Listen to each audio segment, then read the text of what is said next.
Okay, good morning, everybody. My name is Nupur, Chef Nupur, whatever you want to call me. I live in New York, 25 years. I've lived here. Before that, I used to live in India. I grew up in New Delhi. My parents are from two different states, so I speak two different languages from the subcontinent. My husband is from a third, so in all, I speak five languages from the subcontinent. My parents are from two different states, and Maharashtra is not one of them. So you'll be surprised, why am I making this recipe? Why am I making this recipe if I did not grow up with it or whatever? I will get to my story with this whole situation and why I agreed to do it, how I do it, what I do with it. I'll get to it. The storytelling will happen as we start the recipe. I did send a printable version of the recipe into your mailboxes. So if you have gotten that email blast from Molly, it should already be there. And also a recipe card should be in your box somewhere. We can start the recipe. I believe there's about 20 people that are cooking with us today out of the entire group that we have. And if anybody wants to let me know in the chat, who those people are, that'll be great. Let me also take a moment to introduce you to my lovely teaching assistant. This is Sabrina. Hello. These are all the wonderful people that are tuned into us with the class. So Sabrina is more of a baker, but she's also the best food critic and a fan of my Indian cooking.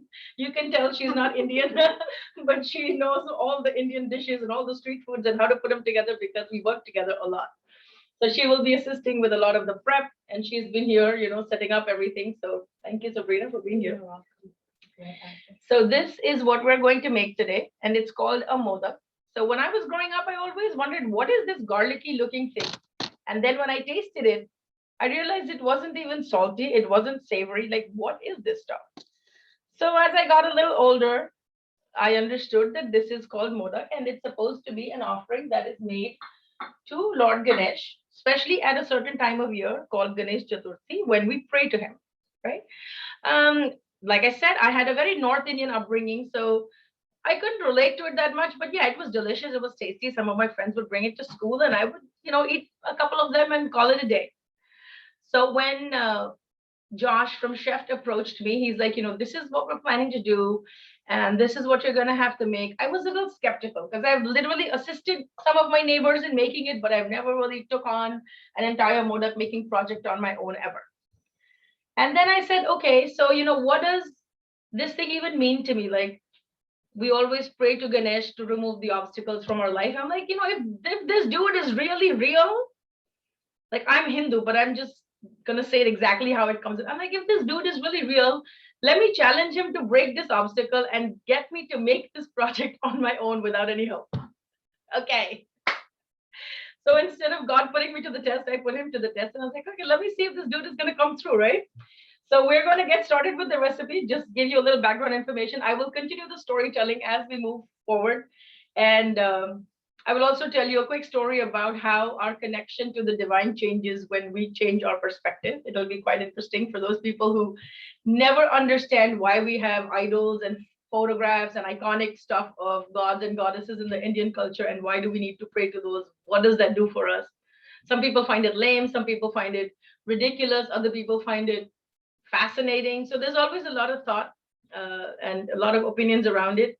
At any point, if you guys want to, ask questions or whatever, either drop it in the chat. I'm trusting Monica will moderate the chat because I'll probably be more focused on the stove. And Monica, feel free to stop me and, just vocalize whatever's going on in the chat. So I'll be able to take questions as we go. Okay.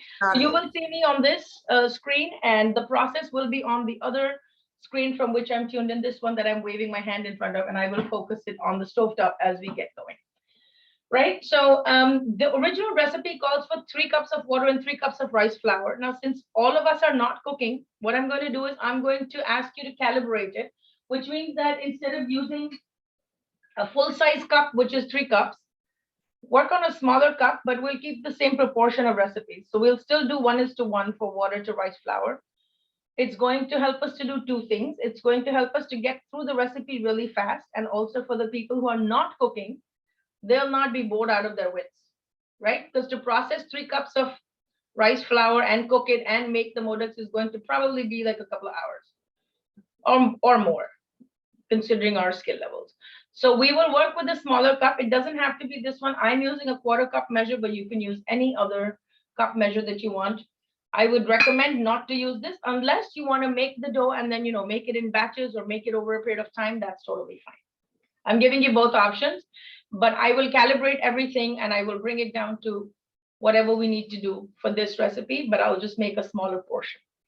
Yeah, is everybody okay with that? Cool. Sorry, how many milliliters is your small cup? Yeah, you can use any small cup, but then use the same cup for water and the same cup for the flour. I don't know, is it small? No, that's huge. That's going to be a lot of... But it's really like a small cup. But yeah, let me see. Put it against your hand. So put it against your hand, then I'll see. Oh, yeah, it's not bad. Yeah, you can use that. You can use that. Okay. Okay, perfect. All right, so I'm going to bring the focus over here to the stove. Like I said, this is what we're going to make. And you can see I have garnished it with some saffron milk, and these are threads of saffron. If I open one of these, you can see it's rice flour, and then inside is a filling of jaggery and coconut, which has also been steamed. So this is what we're going to make today. Okay, so I will put it aside and we will get started on the process. Yeah, so here is where all the action is going to happen. So we're going to take, I'm going to do half a cup of the rice flour and half a cup of the water. I can make a little bit more because I know I can handle it, and I won't be making and shaping everything, but I'll certainly make the flour in a big batch and then probably use it for other things as well. So I'm doing 1 cup of water to 1 cup of rice flour. Now, depending on whatever country you live in, you can actually have access to the Indian rice flour or not. I live in New York, and a few of my earlier experiments with this recipe actually ended up being done with rice from the Asian supermarket, which was quite sticky. But when I tried to pleat my modaks, it just was not happening. So it doesn't have that tackiness where it holds anything, and that was becoming a problem. So I've made some of them with my molds, and some of them I've tried to pleat. But I can tell you right off the bat that the pleating was quite unsuccessful because of the kind of rice flour I was using. There are 2 remedies to that. One, you can either use a mold to make the modaks like I've used, and I'll show you what the mold looks like. This is what a mold looks like. It literally is something that flips open, and it only has a hinge but no lock on this side. It has a lock on this side. You hold it very closely, you oil the inside, fill in all of your dough, and then press it against the walls, put in your filling, and then finally seal it with more dough. And then when you open it, you get these nice pleated shapes, right? So that's one remedy that you can use if your rice flour isn't quite what you're looking for. And the other remedy is that you can actually add a little bit of tapioca flour, which is sabudana powder. It's made from tapioca pearls. You can add a little bit of that to your rice flour so that you will get that tackiness and it'll hold. Okay. Now the water is coming to a boil. I'm going to add just 1 pinch of salt in here. And I'm going to add a little bit of ghee.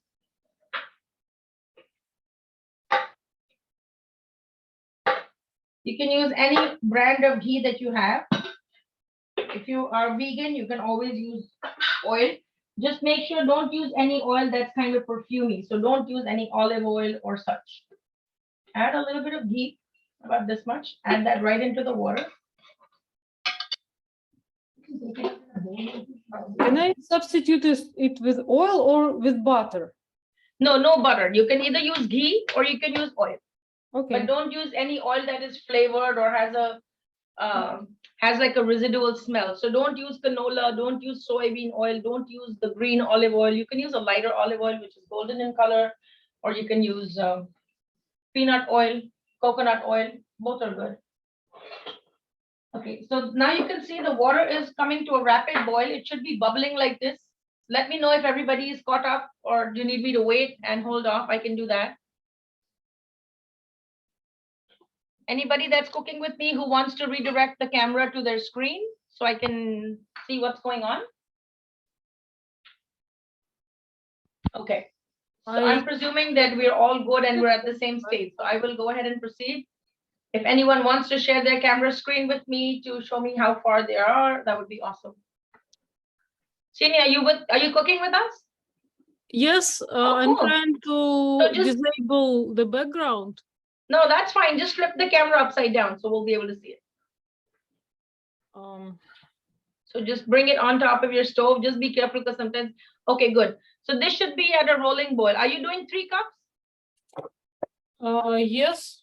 Okay. All right. So I'm doing 1 cup. So clearly my process will go a little bit faster. 1 cup. Yeah. Now that it's boiling, what you're going to do is you're going to add the rice flour to this. Okay. So the proportion is 1:1. If you're doing 3 cups of water, 3 cups of flour, 1 cup of water, 1 cup of rice flour. Turn off your stove. Get a wooden spoon and mix this together, okay? As if you were just kneading it with your back of your spoon. So keep mashing it in, knead it. Basically, what you're trying to do is you're trying to steam this flour. Okay, you're gonna do this. And wait till all of it is kind of crumbly and incorporated. You shouldn't be able to see any moisture at the bottom of your pot. Turn off the stove, Senia. And then take a wooden spoon and mix everything in, okay? Break the lumps a little bit. Now, before it starts to get cold, what you have to do is you have to clean off your spoon. I don't waste anything. Just clean off your spoon and cover it. So you're going to take a cover and you will put the cover on it. Basically, what that will do is it will take the very good, Senia, that looks good. Just keep on turning it till you don't see any more moisture at the bottom of your pan. If you have a non-stick pan, that works beautifully. If you don't, then this one is fine as well. Very cool. Very cool. It should be a little crumbly. It's okay. Just make sure that there is no moisture visible at the bottom of your pan. If anybody else is cooking with us and you want to come on camera, that would be lovely. We'd love to see how far we're going with this. Once all the moisture has disappeared, Senia, you're going to cover the pan with a tight lid and you're going to set it aside.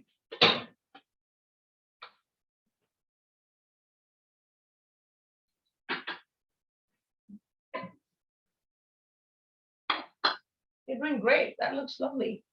Perfect. Just cover it. And we are going to allow this to sit covered for 5 minutes. So it's 11:05 right now. 11:10 is when we are going to remove the cover. In the meantime, what we're going to do is we'll jump in and make the filling for the modaks. Now, since you're sticking to the original recipe, you will add 1.5 cups of jaggery and 3 cups of the grated coconut. Okay, since I'm not using the original recipe, I am going to do 1 cup of grated coconut and 1/2 cup of jaggery. Can I use cane sugar instead of jaggery because I cannot find anything like it? I think the sugar will really melt and crystallize very differently, but you can try. I mean, at the most, what's going to happen? You might have to increase the amount of coconut powder or coconut that you're using because that's going to help to draw out and dry out everything. Okay, so we can try with sugar. I've never made them with sugar, but again, you know, we live and learn. And for coconut, do I need to use small pieces or just powder? No, not powder. The desiccated coconut, I'll show you what it looks like. I'm using dry coconut, but if you live in India, you probably have access to fresh coconut. So this is what it looks like. It's not coconut flour, it's just extra fine desiccated coconut.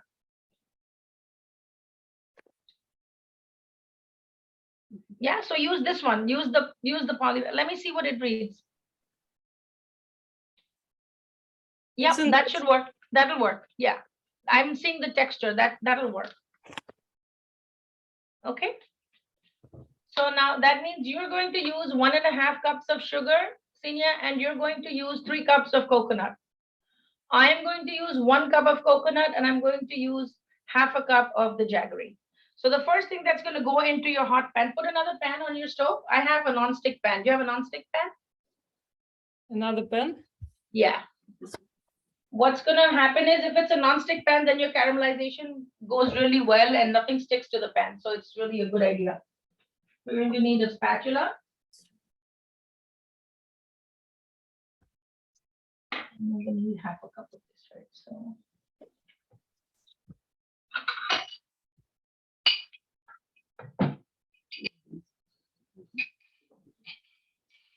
Okay, you with me? Awesome. Beautiful. So I'm using a wider pan, but if you have a smaller pan, if you're making a smaller quantity, feel free to use that. So put in your sugar first. Keep your heat to medium to low. I'm going to make this with jaggery. Senior is going to make it with sugar, and we will see in both situations what is going on. You can also do brown sugar. I guess if sugar works, then so will brown sugar. Okay. So here we go. We are going to put in the jaggery first. Add a couple of drops of water to just help the process get going. Just a couple of drops, not too much. And you can increase the heat gradually. Just make sure it's not too hot because you don't want your sugar or jaggery to burn.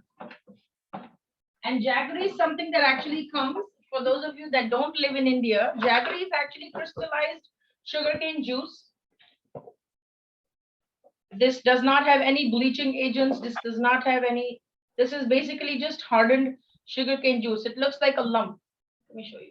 This is what it looks like. And it comes in a, here we get it in plastic boxes, but in India, you just get them on the street. And all it has is cane juice. That's all it has.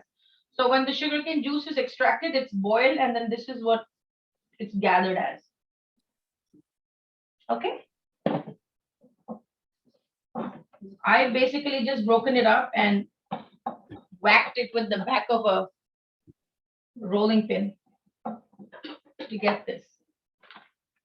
Now I'm going to get my coconut powder ready. If you're using fresh coconut, the measurements are still going to be the same. Do not change anything. You can see it starts to melt. I'm going to increase my heat to medium. Once you add a little bit of moisture, it goes very, very fast. Now, if you're not making modak and you just want to make some coconut laddus, you can literally just add coconut and milk powder to this and start forming the laddus with a little bit of ghee. You are good to go. Okay, some people also like to add nutmeg into this. I prefer the cardamom only. That's what I use. You can see it started to bubble. Can everybody see how it's bubbling? I see there are 2 comments in the chat box. So Monica, if you want to just let us know what those are, that'd be nice. Nothing important. One of them was just from me at the beginning with the. Oh, okay, cool. Awesome. And Okay. then Michael said asking the important questions. Heck yeah. Well, now that you have my attention, you might as well. And I will give you an open forum at the end where you can ask any Indian food related questions, not necessarily pertaining to the recipe that we're doing. Because this is, you have to understand, this is a very, it's not a recipe that has traveled much outside of India. So for anybody who doesn't live in India, this could be like, oh, well, but there's so many other Indian dishes that I wanted to learn. Why am I learning this, right? So, okay, so this is going on. I'm going to add a couple of pinches of cardamom powder. If you don't have cardamom powder, then I can suggest you can use the nutmeg. If you don't have that, use a little bit of vanilla. Make it your own. I don't know. People now make chocolate modaks. They make modaks with everything. So once you learn the basic craft of how to do it, I think then your creativity is really the limit, wherever you can take it. When it starts to bubble like this and get a little stringy, that's when you're going to go ahead and add all your coconut. Yeah, are you with me? It's incredibly quiet, so I'm guessing that's a good thing. Okay, now we're going to just slightly roast this coconut. And especially if you're using a powdered coconut or desiccated coconut like I'm using instead of a fresh one, you'll see that the toasting, the roasting happens fairly quickly. My heat is set to medium right now, and we have to avoid burning this at any cost. Yeah, right. Sabrina, like smells so good. Anything with coconut, Sabrina. Okay, so all the coconut fans in your house would probably start coming out of their holes because it really does smell very good when you start to roast coconut. And a lot of the coastal countries, coastal states in India, whether it's Kerala, whether it's West Bengal, whether it's the entire southern belt around the Arabian Sea or the Bay of Bengal, Orissa, also Maharashtra, wherever there's like a coastal area where lots of coconuts are available in abundance, there's always coconut that is used in savory dishes. We use them in sweet dishes. There's literally entire sweets and confections just made with coconut. And sometimes if you live in a rented house and your landlord owns the coconut trees in your yard, when he brings in someone to harvest those coconuts, you will automatically start getting complimentary coconuts. It's just a part of the culture. It's really cool. Okay, so you're going to start, it's going to lend out a very toasty kind of an aroma. Till that happens, just make sure to be with it. This is not the time to walk away from your dish. Okay, just keep a good eye on it. I'm also fully focused on this. I know I have to tell you that story about how your relationship with divinity changes when you shift your perspective. I haven't forgotten about it. This should be just a couple of minutes. And if you look at the clock, we have exceeded the time for which we need to steam our rice flour. So we do have to jump back into it. It's slightly roasted. I can smell it. I'm going to let it go for a little bit longer. Senior, just make sure your coconut does not turn brown because we're not trying to burn it. We're just trying to give it a little bit of My coconut is much lighter than yours. No, just keep going. If your sugar was good, then it's going to start coming together. It's just that the quantity is a lot, so it's going to take time for you to process it. That's the only thing. Which is why when you calibrate it and make a small portion, then you test it out, and then you can just repeat the portion again. Yeah, I thought that small cups are already small portion, but now I see that it's actually. Yeah, no, actually, you know what happened? When I was given the brief for this class, I was told that everybody is going to cook and they're all Indians from India. So I figured, well, when they make it, then they have to make it for the whole family. So that's why this recipe calls for 3 cups of this, 3 cups of that. But what I'm seeing right now is a very different demographic. So if there's that miscommunication, I do apologize. Yeah, I'm not sure how that happened, but we do have a lot of people from India, but we also have people from all over the place, basically. So we thought it would be nice to do a cooking. Because I was wondering, I'm like, if they're from India, why do they need me to teach them this? Like they're probably eating it left and right. Yeah, no, we thought it would be a good way to, because like even though we do have a lot of people in India, we also have a lot of people who aren't. So this is lightly roasted and toasted. I'm just keeping my eyes on it. And you'll smell the toastiness of the coconut. Now, when I tested this recipe, what happened was that the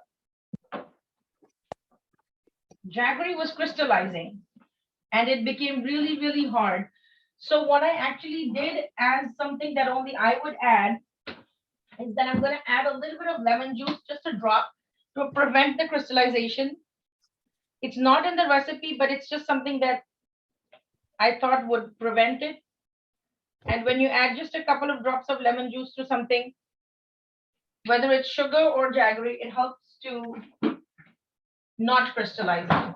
So just give it a gentle stir and turn off the flame, remove it from the flame. You can see I pushed it back away from.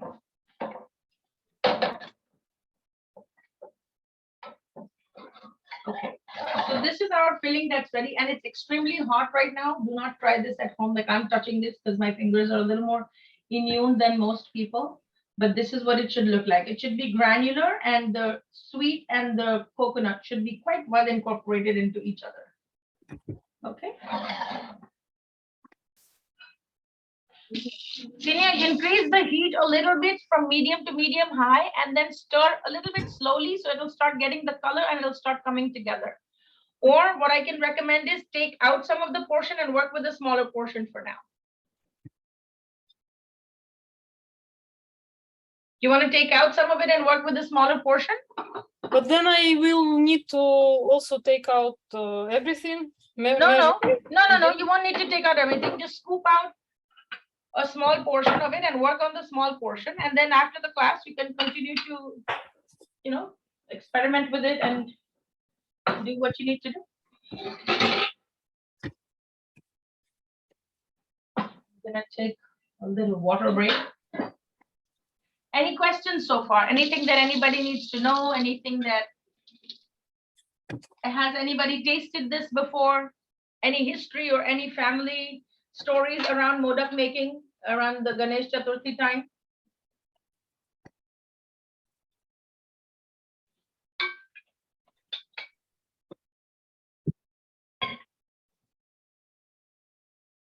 Do you smell the aroma of it? Xenia? You Yes. smell it? Yes. Okay, now take a little bit and taste it. The sugar should have completely coated the pieces of coconut. It's going to be hot. Be careful. Good? I don't know. Tastes like coconut. You don't taste the sugar at all? It's sweet, but I don't know what you mean by covering the coconut. Like the coconut should taste like it's a sweetened coconut flake. It shouldn't taste like coconut. It's The sweet sugar should have been well combined. Like if you see this, this is completely combined with the coconut, right? Like every shred of coconut is covered with sugar or jaggery, whatever sweet you're putting in. So that's what should be visible. See, your color is changing. Now you can turn it off. Otherwise, the coconut is going to burn. You see how it's becoming like a light brown pink? Turn it off. And then taste the coconut. It should have that sweetness in it.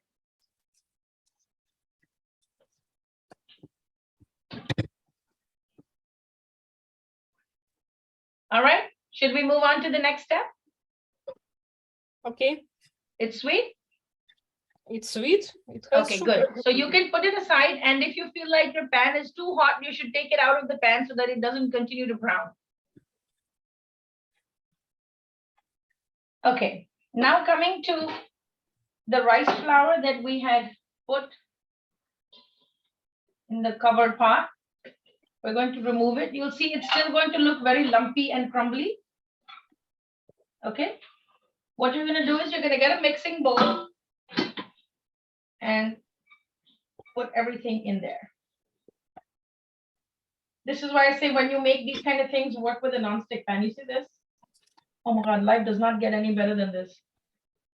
Especially for us women who are always doing dishes. Right? Now the next step is we have to really knead this. If you feel like this is too hot for you to handle, you can actually use the back of a glass or a cup. You can use something with a flat bottom and knead it like this. Okay, but it's been well over 15 minutes, so it's pretty cool to the touch right now. To this, I'm going to add a little bit of ghee. And I'm going to continue to knead this.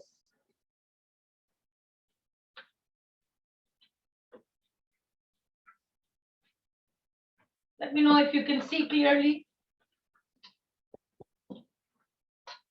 And basically, you just gather it together, press it into a ball like this. You see this, how it's coming together? So it will go from this texture to coming together like a ball. All right, I'm going to add a little bit of moisture to my hands and gather this further. So once you have the ball, you just press it into the loose dough.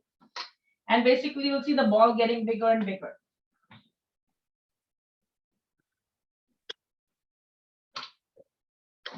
Use the mixing bowl. Get this going. You'll see it's going to have a very tight feel. But fear not, it's all good. Keep going. Gradually, you'll see your dough is going to come together. Your bowl will be clean and the dough will be in the form of a big white ball. Just keep pressing it. Then you try to use your hands because it's going to, the warmth from your hands is going to help to activate the ghee. and it's gonna help to bind it together better. But it's too hot yet. It's too hot. Yes. Okay, so then use the back of a glass and use a mixing bowl. So when you spread it out, it'll cool faster. Use mixer? Yeah, like this. Get a mixing bowl like this. So you can put it in there and then work your way around it. Yeah, I have a mixing bowl like this. Sorry, I don't have. No problem. That's okay. It could be a glass bowl too, but just something that's wider so it'll cool faster. Mm.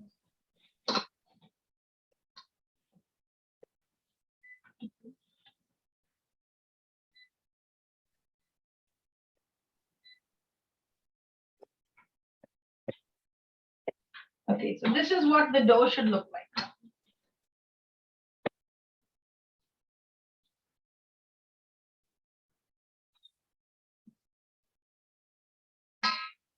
Okay, this is what it looks like, and you can see it's got a lot of rough cracks, etc.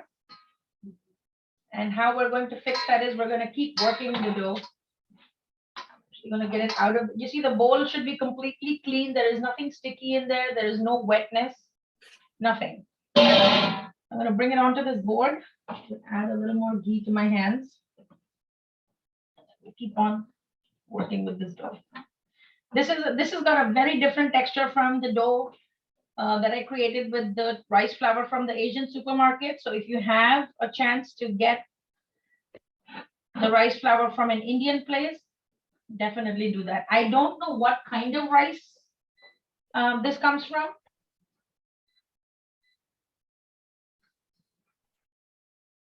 But it's definitely a very different texture than what I was working with past few days. Okay, so we're going to continue to knead this. It's going to be nice and smooth. Do not give up. It's definitely a labor of love.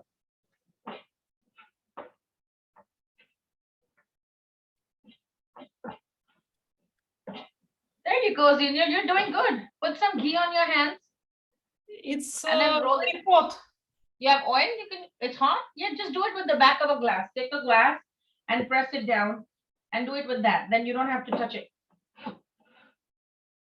After a while, it's going to become cool. Then you can handle it. Okay, so we're going to keep on working this dough till it's nice and smooth. It takes about 4 to 5 minutes to get to that stage.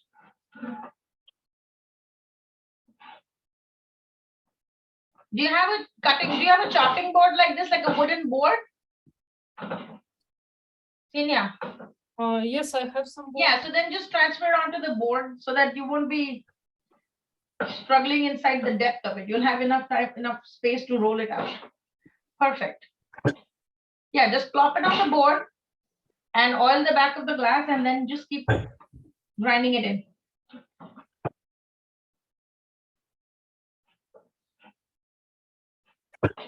It might have to do with the kind of rice flour it was to begin with. And that's okay. I totally get it. We all live in different parts of the world.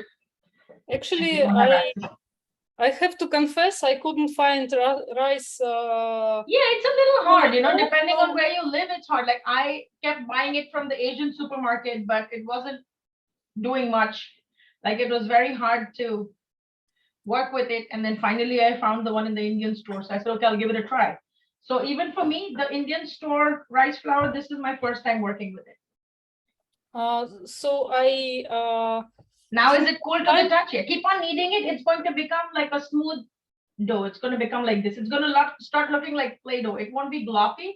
It's going to start looking like Play-Doh like this. Add a little oil to your hands. I think there was a little more moisture in your dough when you took it off the pan, which is why it has this almost translucent look, but it could also very well be the kind of rice it is. Also, I have to confess to you that I couldn't find rice flour at all, so I had to use the potato flour. Oh, no, it's never going to give you the same results with the potato flour. I wish you told me that before. No, this is not going to give you the same results. Okay. Then but you know, I can tell you what you can do with it. No. You can add you can make you can actually go back and make a liquid out of it and make sun-dried papadums. So just spread like a sheet of paper, make a little ball. And this is, I'm totally digressing from the original recipe. I'm trying to help Xenia out so that she doesn't end up wasting all this. Make a little ball out of it and, roll it out and then just sun dry them or bake them at 200 degrees for 4 hours. And you can add like paprika or your herbs and then deep fry them to make papadums. You can make potato flour papadums, but it's not going to give you the modak, that's for sure. I still want to try the recipe that you show because Yeah, sure. I mean, you're welcome to, because this is just not going to behave the way you want it to behave. My only recommendation is if you want to add a little bit of regular flour to this, you can. So now this is done. I'm going to take a bowl and cover this. Let me give you a close look at what the dough looks like. You see how smooth it is? And it's not only for rice flour, but any gluten-free flour that you're processing, whether it's barley, whether it's sorghum, whether it's millet flour. This is the technique to make anything which is gluten-free. You boil the water, add the flour in equal quantity, steam it out, turn off the stove, steam it out, and then roll it into a dough. And then you can literally make flatbreads or tacos or whatever you want with any kind of flour that doesn't have gluten. This is the trick to do something similar with any gluten-free flour. Okay, so just a little bit of water. I'm going to take my bowl and add a little ghee to the bottom. This also dries out very quickly, so you want to make sure that it's covered at all times. And I will take out some ping pong sized balls of dough. I'll work on 3 or 4 at a time. And I will cover this. Okay, so everybody so far so good. Anything in the chat that you want to talk about? Any questions that y'all have? Nothing in the chat. Is anyone else cooking right now? I know there were a few people. It wasn't everybody who signed up that could cook. I wasn't able to, like, in the middle of the day, but I definitely want to try this after. So I think that's probably the same for a lot of the people on the call. But if anyone else is cooking and listen, I have a crazy idea and it's quite unconventional, but if you don't have the time and you can only make the jaggery and the coconut mixture and put it into like a dim sum wrapper and steam that, just eat it that way. Like, no one's gonna come after you. Like the Indian food police is not coming after you. You should try it just to get a taste of what does the coconut and the jaggery taste like with a little hint of cardamom. Okay, so this is what it looks like. I'm going to just grease my hand a little bit. This is the little ball that we've made, okay? And you can see it's not sticky, and yet I want it to stick when I make the pleats. So this is the part, the tricky part. If you've never made this before, this is where the mold can really be your best friend, right? So start by thinning out the sides, pressing and turning. And I've tried this with a rolling pin, it does not work. So you have to literally just use your hands. Just press it and turn it and make it into a bowl. You see how this is a bowl? It has to be super thin. It has to be thick enough to hold the filling and thin enough so that you can pleat with it. It's a very delicate. So I have a question. How big are the balls that you're starting with? Are they about an inch? Like a ping pong size. Ping pong ball. Ping pong size. Okay. Yeah, like this. Because I'm trying to compare this to the Chinese dumplings that I've made in the past. I made the dough, look at this. but It's that this you size. can roll out. Okay. Yeah, this is the Then size, you don't and wanna this is roll my it, you hand. roll it. Got it. Okay, so you basically just flatten it like this. Yep. And then you just pinch it with your fingers. To make And it wherever bigger there are and cracks, rounder. it's All quite right. forgiving. So if it cracks, then you just go back and press it a little bit. So if you work with like pottery making or any kind of clay arts or Play-Doh as a kid, it's fun. It's also a very challenging thing if you want it to look a certain way aesthetically. So basically, if you keep working on the edges, it automatically forms into a bowl shape. You see how it's like a bowl? There's like a little dip in the middle. Or you can just cup your hand and work on the sides so that it will automatically take on the shape. So it should be thin enough so that you can pleat it and thick enough so that the filling does not burst open. It's a very delicate balance that you're going for. Okay, so this is our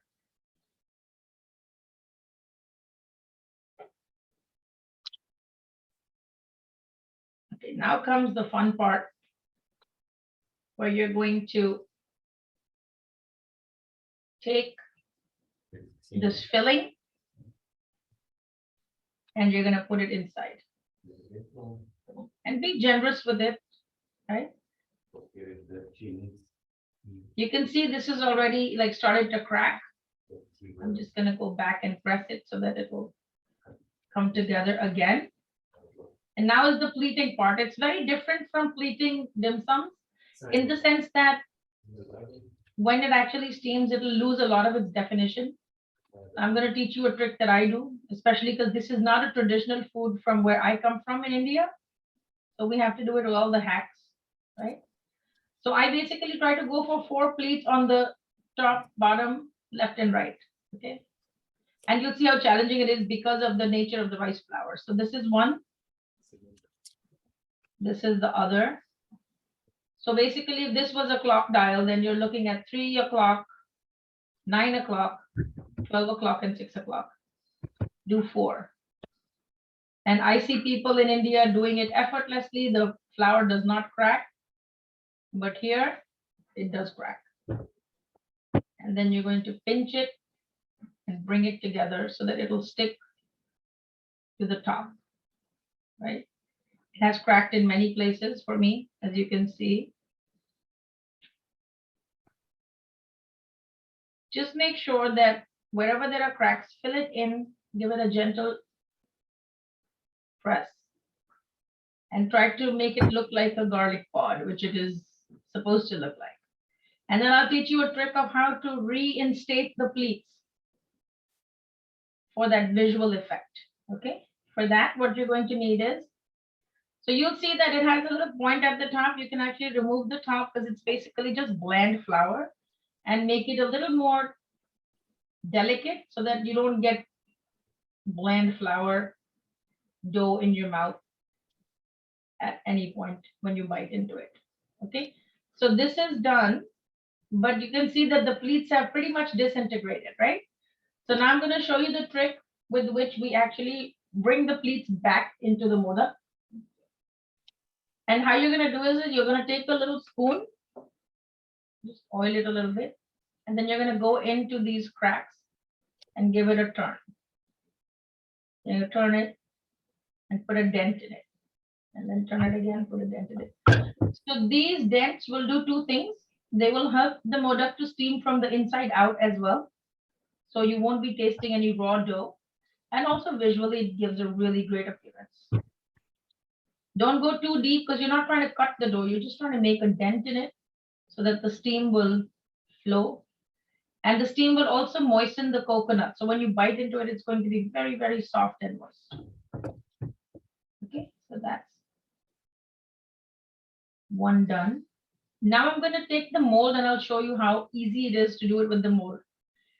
We are in 2022 and not all of us women have the time in the world to sit in our kitchens and make these. Yes, our grandparents and great-grandparents had the time and the inclination and this is all they did. So yeah, they made time for stuff like this. But even though Indian culture is synonymous with constantly cooking, in these life and times, you'll be surprised to know that so many women succumb to the pressure and they really don't know what to do because they are constantly judged on how good of a cook they are, which is kind of ridiculous because that's not all we do, right? So same thing again, we're going to do the 4 pleats and you can see it keeps on crumbling because it dries really, really fast. If I had put the tapioca flour, it would have been a little more tacky and it would have held up really well, but I've done it without the tapioca flour. So you can see there is definitely a challenge to this. And then when I do it with the mold, you'll be like, oh my God, why didn't we do it with the mold to begin with, right? So again, we're going to give it that shape.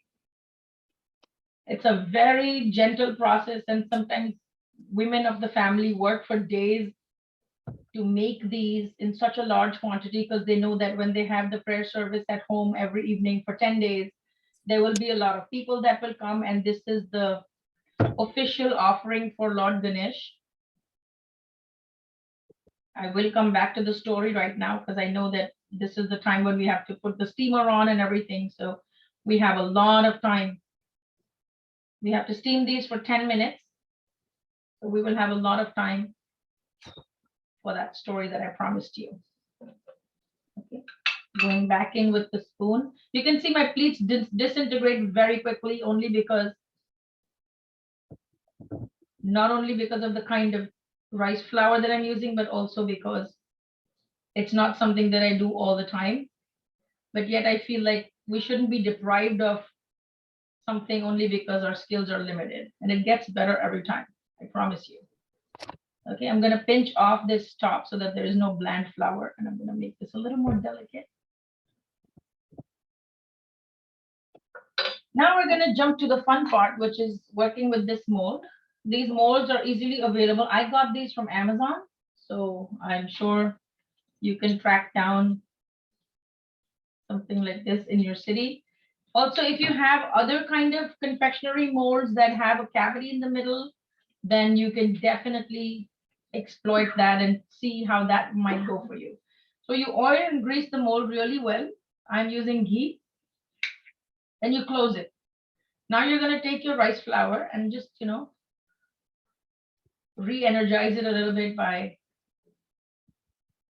squeezing it with your hands. And after I'm done with this, Sabrina's going to make one with the mold. Let's see how it's going to be for somebody who's a newbie. Okay, so we're going to fill this in. And basically what you do is you have to go in with your hands and press this dough against the wall of the modak. So I like to start out with my thumb and then really press it around. You'll see that it sticks to the wall. And you want to press it around so that it's not too thick in places and not too thin in places. And this is something that comes with, like, the more you do it, you'll know that it's getting a little too thick. Because remember, the dough itself is not seasoned, right? There's only a pinch of salt that we added. And you don't want the dough to be too thick that by the time I get to the filling, all I'm tasting is just rice flour. That's not a balanced taste, which is why I insist, put a good amount of filling inside so that when you bite into it and you get a mouthful, you should get all the tastes and textures in one shot, right? How much filling do you put into it? One spoon? That's good. That's good. Yeah, you can put that one. That's good. Beautiful. And then just fold it onto itself. If you feel like it's too sticky, you can use cornstarch to give you a better handle, or use a little bit of oil on your hands to give it a good handle. It'll just make it easier for you to manage it. Okay, so I'm going to go back and then, so it's literally like plastering everything onto the walls of the mold. I can see some cracks in there, so I'm going to go and fill in. It's a very, even for the mold, it's like you have to have very delicate fingers to get in there. Okay, so now you see the whole cavity is covered. I'm gonna, be a little brave and open this. I might have to do it again. But you see how it's shaping along? You see the cavity in the middle? Okay, so I'm going to gently close it back. And now is the time when I'm going to go ahead and add the filling to the inside of this.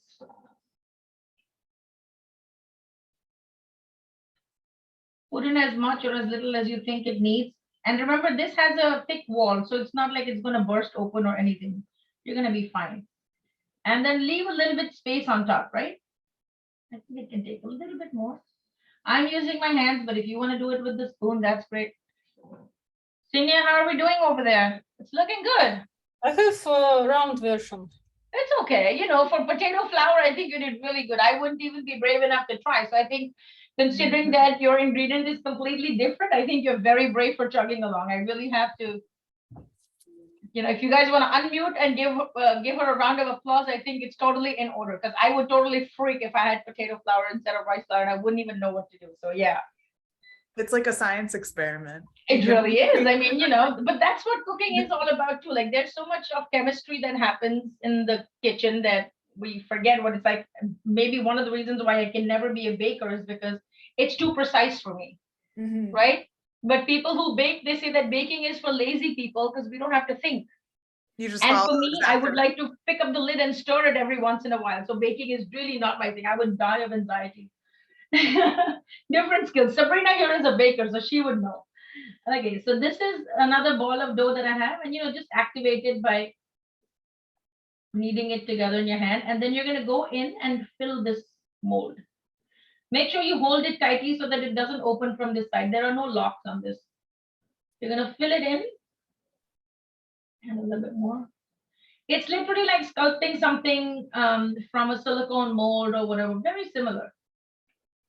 I think they do have silicone molds for modaks too, but I just don't have one. This is a very traditional mold that I bought. Okay, and now is the time for the big reveal. Just go very gingerly and open it very carefully. And then take it out.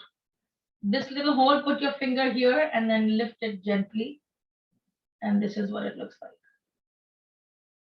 Right? So all your filling is nicely protected inside, and this is your rice flour surrounding it. It has the beautiful pleating and all that. So the handmade ones, which I made, of course, which are not that great aesthetically, look like this. And then the mold ones look like this. I've shown you both examples. If I was a seasoned Marathi lady who has made hundreds and hundreds of modaks in my life, I'm sure my handmade ones would look a lot different. But this is what it looks like, right? So now I'm going to come to the next step, which is actually the steaming of these. So you have to basically finish the entire flour and all the fillings. Keeps going on for no reason. The next step is the steaming part, right? So if you have a steamer basket that you use for dumplings or whatever, you can absolutely use one of those things. If you don't have that, you can use a pot with a trivet at the bottom and then put another pan in the middle. You do need a lid because we will be steaming this, okay? So I'm going to use it like a double boiler. This is my Dutch pan, and then this is my bundt pan, which I use for cakes.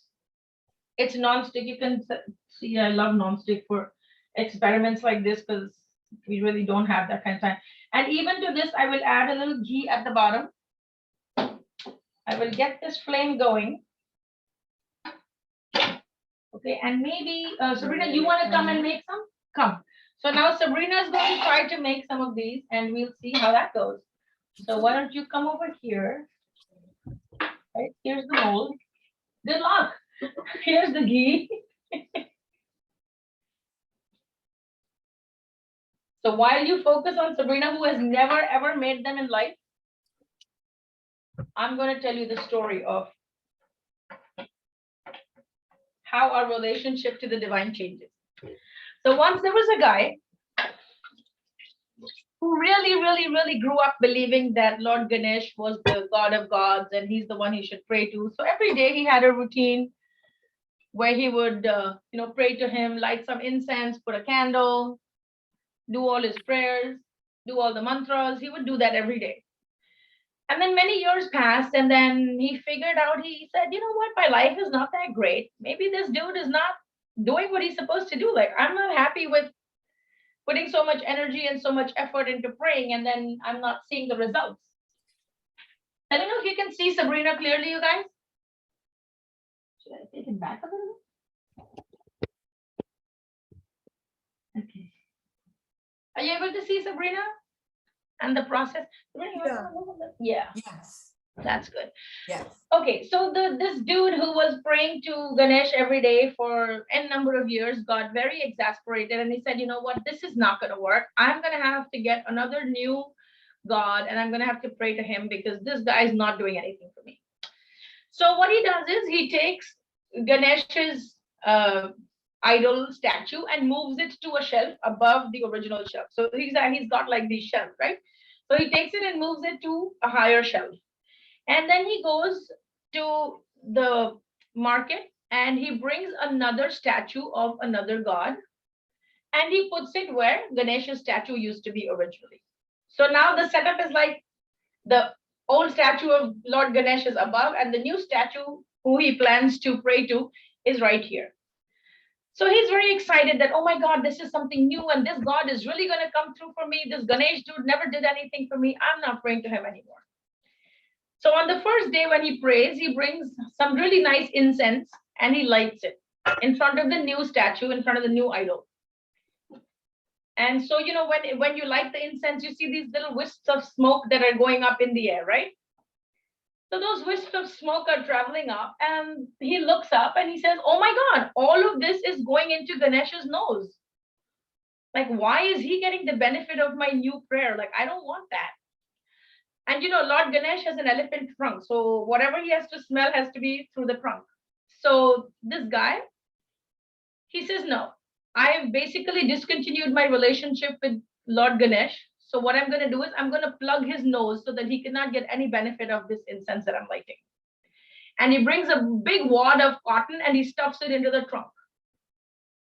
The minute he finishes stuffing the trunk of Lord Ganesh, actually Lord Ganesh appears in his home in the flesh. So he's completely taken aback. He's not expecting it. How's it coming along, Sabrina? It looks good. Okay, so Sabrina's made some progress with the mold. Okay. Whoa, look at that. That is dope, girl. Yes. So this is the first time. She has never even heard of this thing, let alone making it. So, you know, keep doing it, like make more. So anyway, coming back to the story. So the guy is completely taken aback. He's a little crushed because he's thinking, I spent all my life praying to you. You never came. And you know, you never manifested yourself in front of me. And the day when I decide to put you on the second shelf, you show up in my life. Like, what is this? So he asks Ganesh that, why did you decide to come now? I don't even want to pray to you anymore, right? Why are you showing up now? I spent so many years of my life and I had a dedicated morning routine where I would pray to you. I would say my prayers. I would light my incense and you never showed up. And today you're showing up when I don't even want to have a relationship with you anymore.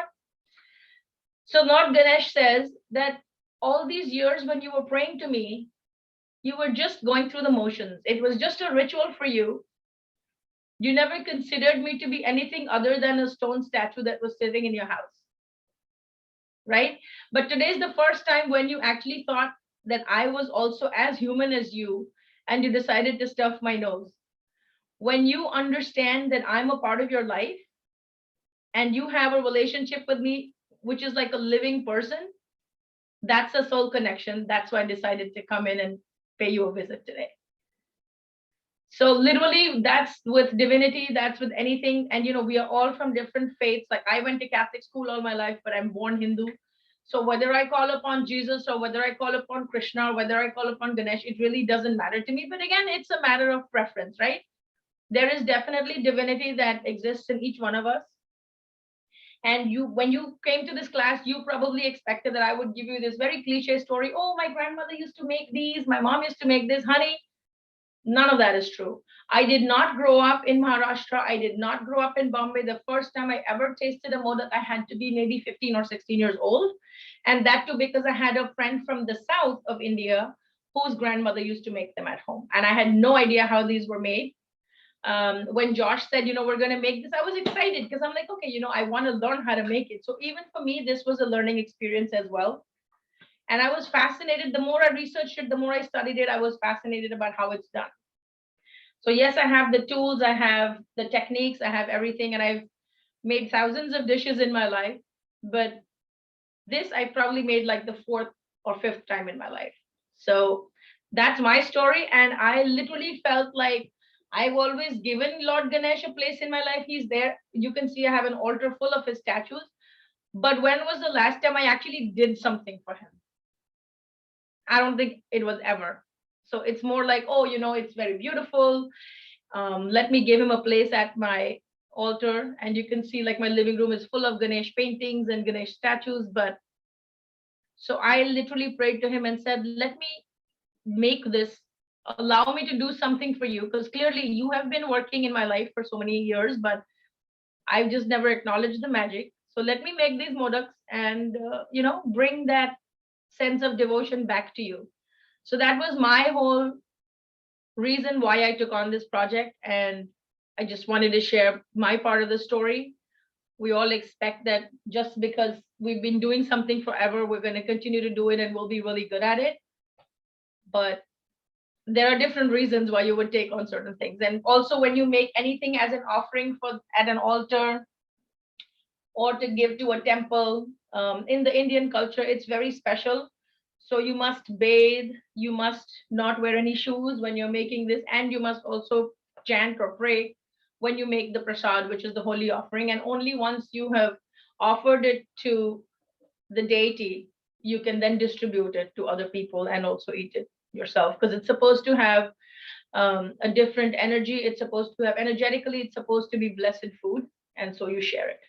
Okay, so that's my story. Sabrina has been very busy making these modaks, and you can see she's getting pretty darn good at it. My steamer is doing really well. I can bring you in and show you what it looks like. I think we could make these many, right? What do you think? Yeah? Okay, so the trick is to batch produce all of these and to make it in a batch so that when you steam it, you can steam the entire batch. Okay, so we're gonna plop them into the steamer. Wow, she's on to her fourth one, you guys. What? Okay, so we have 4 right here. Maybe one more would be nice. I want to use the handmade ones. I want all of them to be looking the same. And so we have to literally steam these for 10 minutes. Hi, Xenia, how's it looking? Are you gonna steam them? I can't hear you. You're on mute. Yeah, I'm steaming 3 of them. Oh, good. Trying You have to the steaming make basket. So then put on the timer for 10 minutes. Yeah, I did that. Yeah, and then they're not going to be sticky anymore. And also when you put it in the steamer, just add a couple of drops of oil or ghee to the top of it. Just a tad bit, like just a little bit. And you'll see they'll be like nice and glossy and they won't be sticky anymore. That's when you know it's cooked.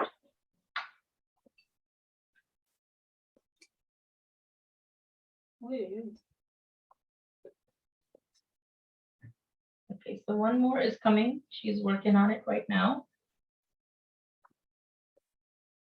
Anybody has any stories of how they typically celebrate Ganesh Chaturthi in their families or growing up? We have a lot of people from India or Indian origins. So if anybody wants to share a story, feel free to unmute and share your story with us. That would be really nice.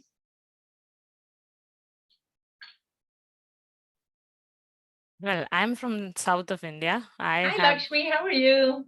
Hi, I'm good. How are you? Good, good. Go ahead, tell us. I wanted to join this because I have grown up eating a lot of modaks at home, Ah. like you said, made by mom or grandmom. Whenever I have tried, I've got cracked ones or Yep. yeah.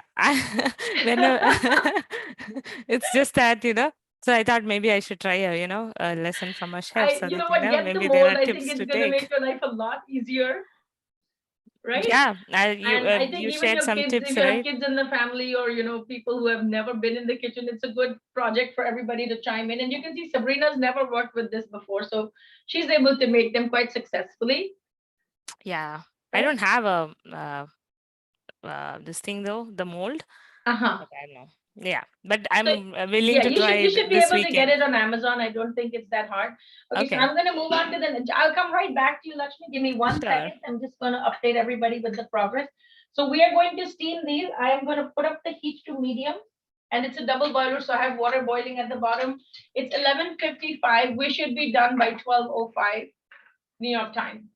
Okay. Yeah. So this will steam. Yes, Lakshmi, go ahead. Yeah, so I was just looking for tips to not make it cracked and Yeah.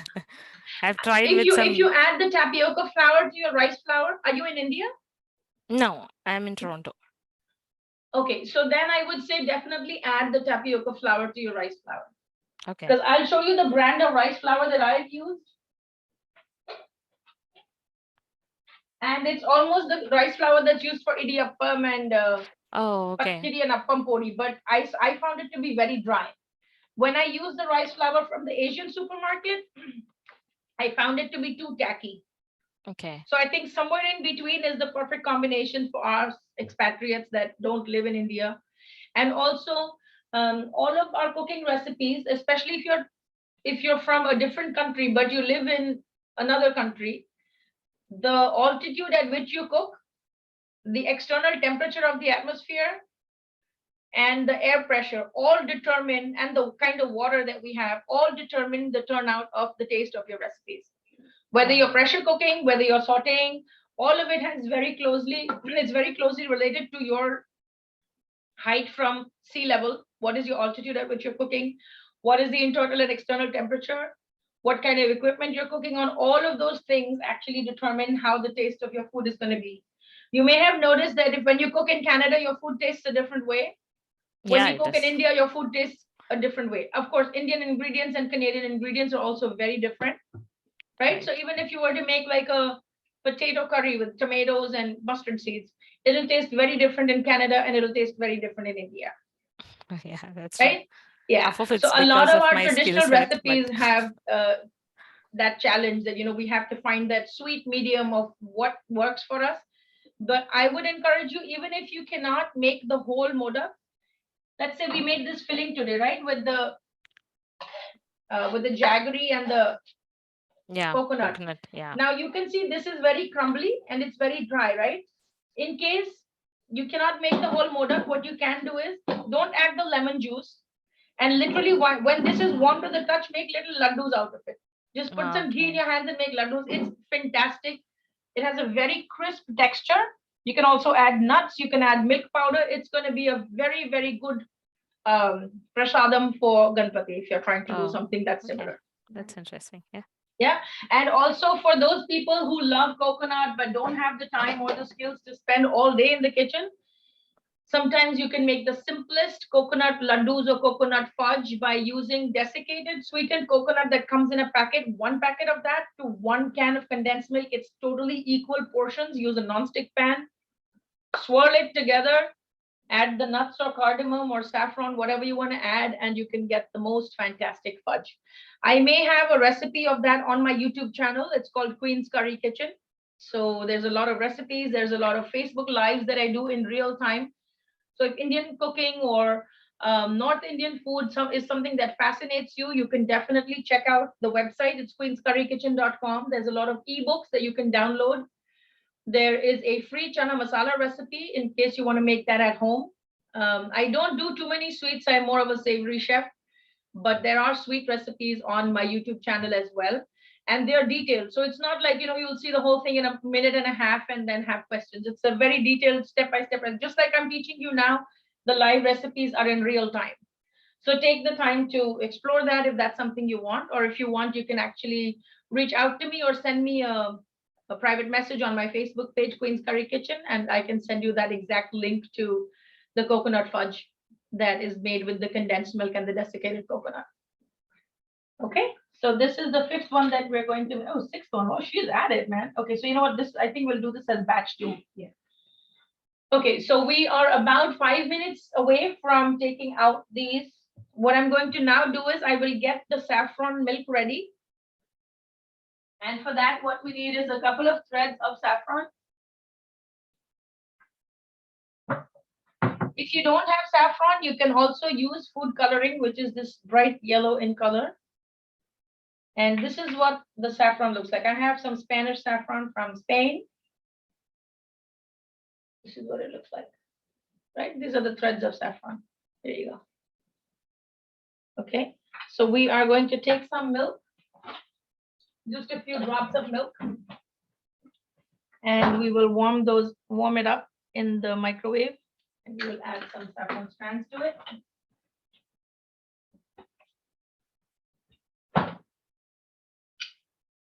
I'm going to take this milk and add the saffron right there.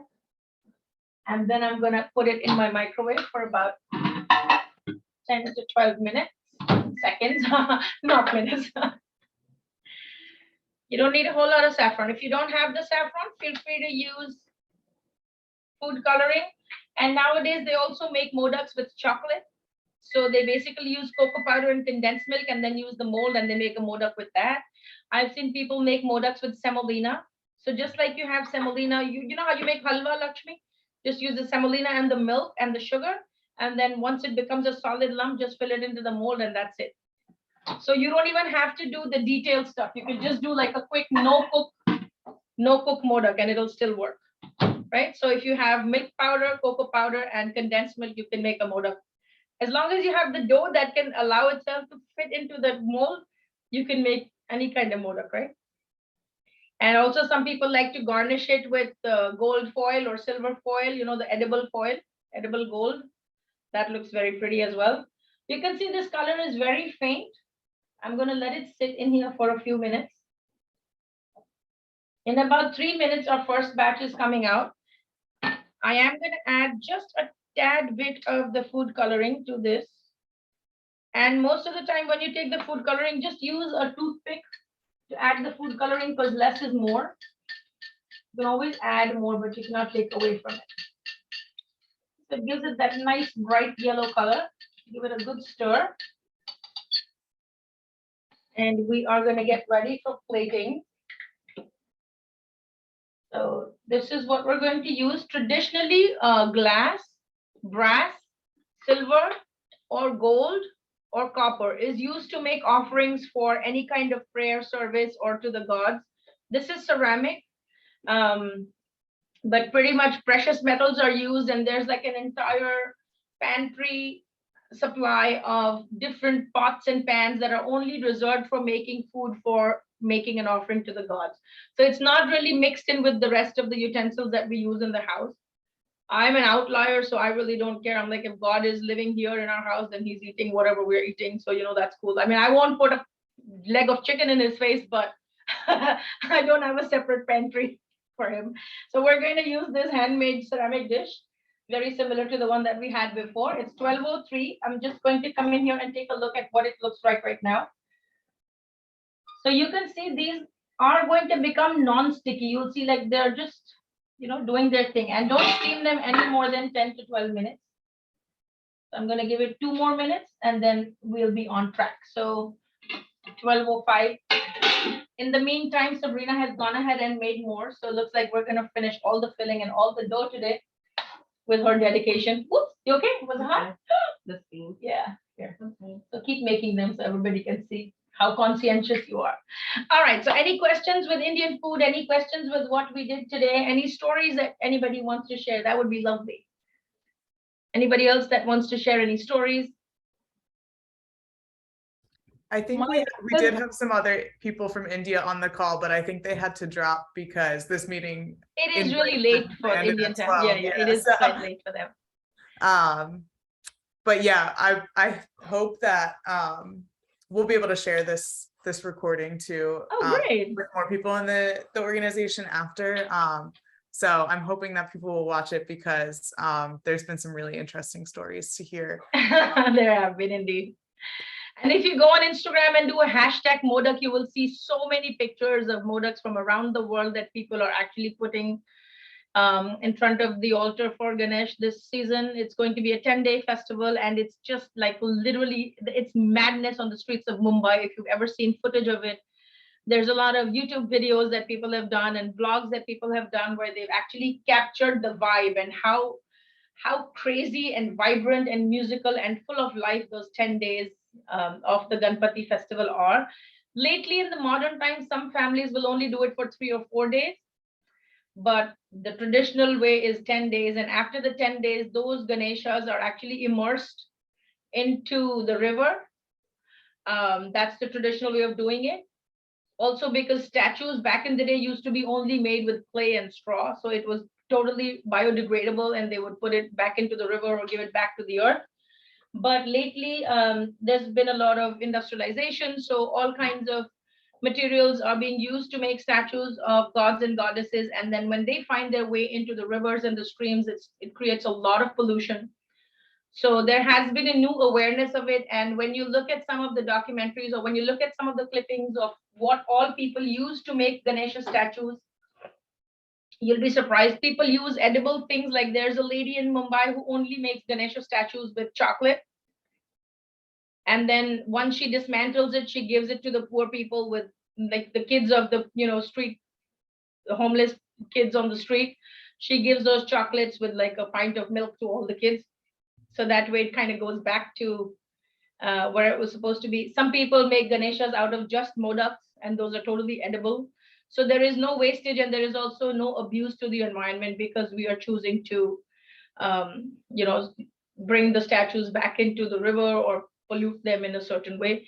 So there's a lot of awareness lately where more and more statues of gods and goddesses are being demanded to be made in biodegradable materials just to prevent that. Okay, so we've completed the 10 minutes of steaming, and I'm going to grab. No, you're fine. So at this point, this is super duper hot. I'm just going to refocus the camera. You're going to use something as delicate as a pair of tongs, or you can just allow it to cool, but don't touch it with your hands. It's really, really hot. So go in there, spread open your tongs, and pick them up gently and place them here gingerly. There you go.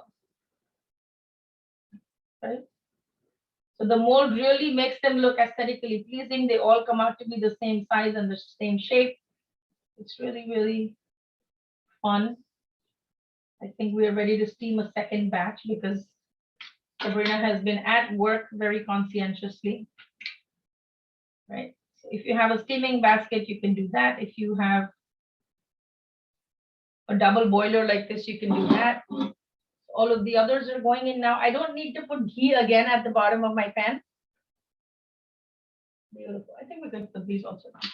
Yeah. It's falling apart now. Okay. It actually does dry out very quickly. Put maybe 1 drop of ghee on the top of each of these. Then I'm going to turn back the stove. And we're going to go back and put the saffron milk on top of this, so you'll see what it looks like. I will also grab a Ganesha statue so you can see what that looks like. I did share an Instagram story and on chef.co's website, on chef.co's Instagram page yesterday, and I'm happy to repeat that today in case you didn't catch it. My Instagram handle is Indian Food Queens. So you can find me there. You'll see the story, and I will also put pictures of what we made. I will put it in an email so that Molly and all the other group members can actually see what we created, okay? So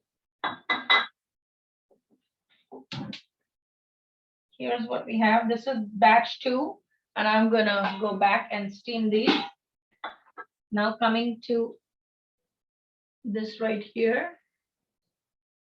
Sorry for the camera angle. It's not.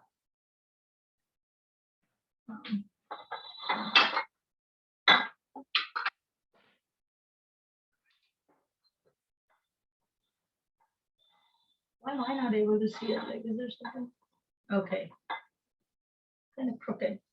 All right, I think this is good, right? Everybody can see what we have here.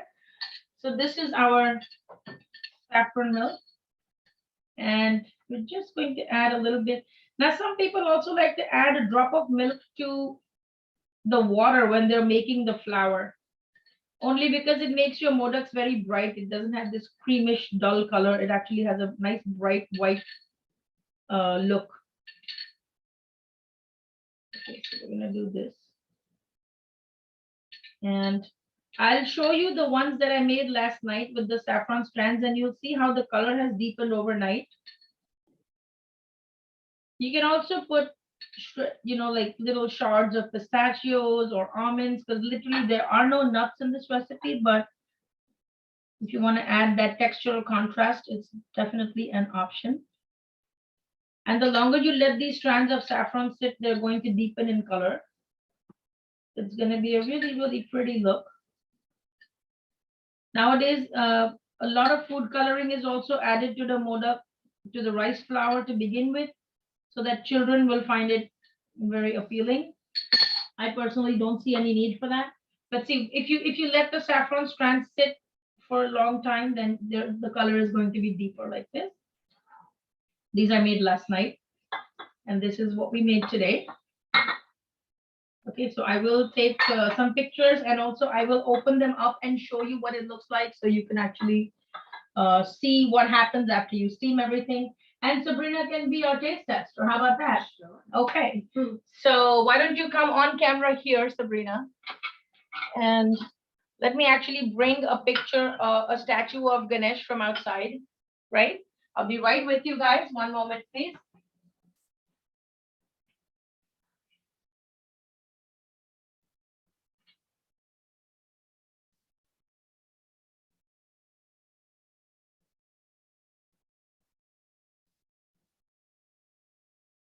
I brought a few examples which are ranging from contemporary to modern to traditional.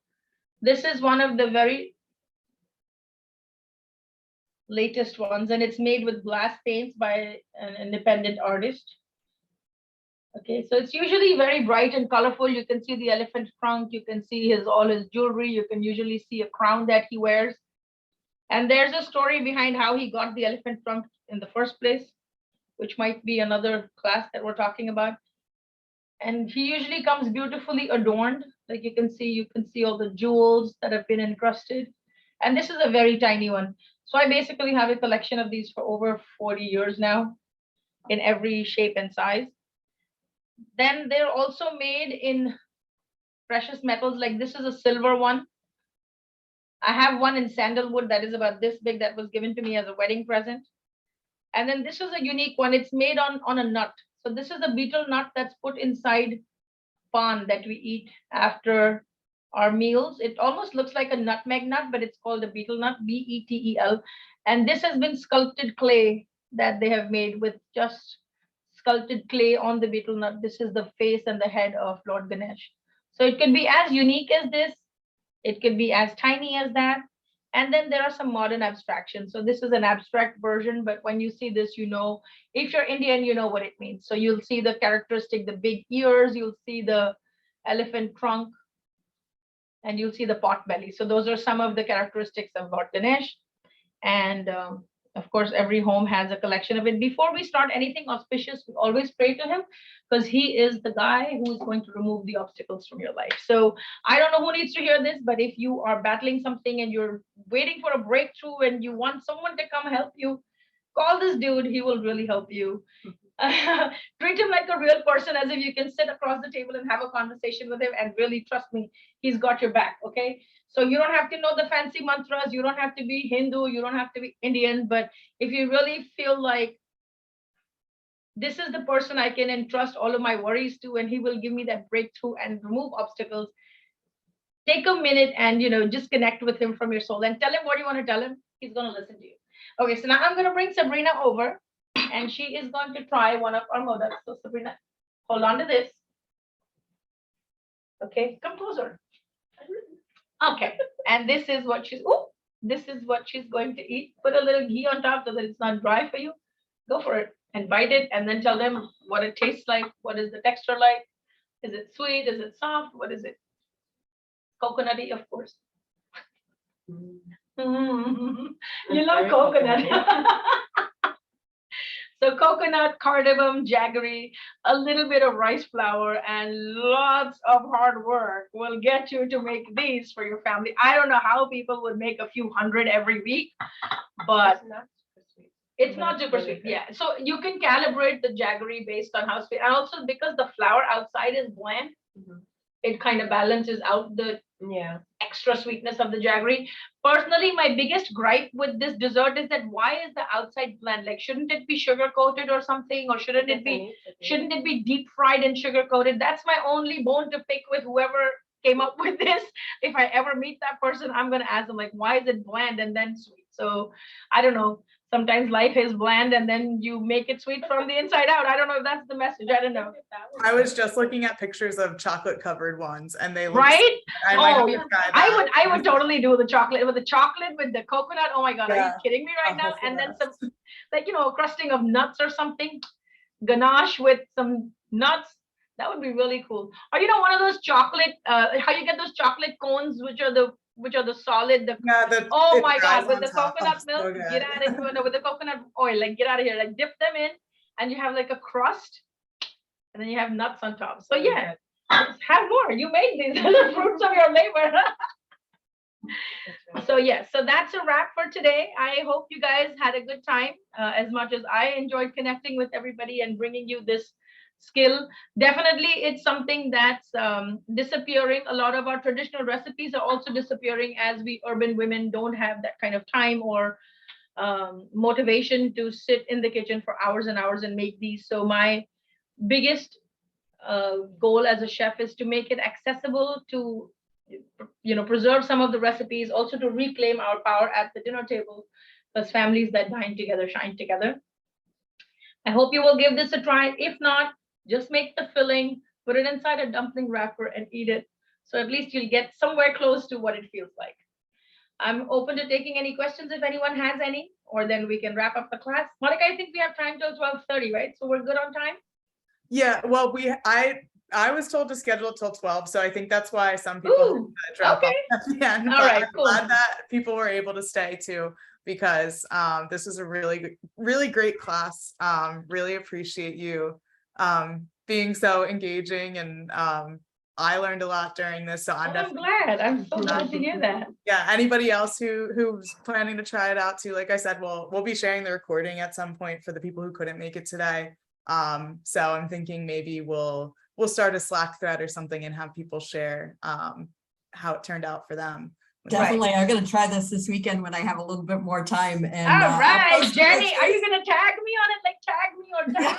I will do what I can. Yeah, I'll Listen, follow if you your guys make Instagram. anything, just make the filling and make little balls out of it and eat those. Oh my God, those will be so good. Just make the filling. Like, don't do anything, just make the filling. It's easy.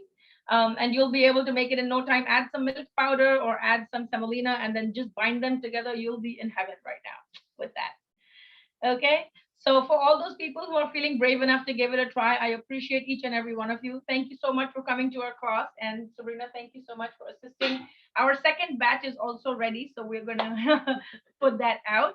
For anybody who wants to have any questions, when you're making it, if you have any follow-up questions, definitely feel free to send me a DM or a PM on Facebook or Instagram. My Instagram handle is Indian Food Queens, and the Facebook page is Queen's Curry Kitchen. Actually, let me just drop it in the chat so that everyone can access it. My hands are a little sticky, so Queen's Curry Kitchen is the Facebook page. I'm also on TikTok as Queen's Curry Kitchen. You'll probably see a TikTok about this session today. So this is my FB handle. And then I have on IG, I'm called Indian Food Queens. If you decide to make it and you want to tag me with the hits or the misses, I'd love to see what you came up with. But thank you so much for coming to our class today. We appreciate each and every one of you. Monica, thank you so much for moderating the chat. You were amazing. Yeah, thank you, Nupur and Sabrina, so much. Thank you, guys. Take good care. Bye-bye now.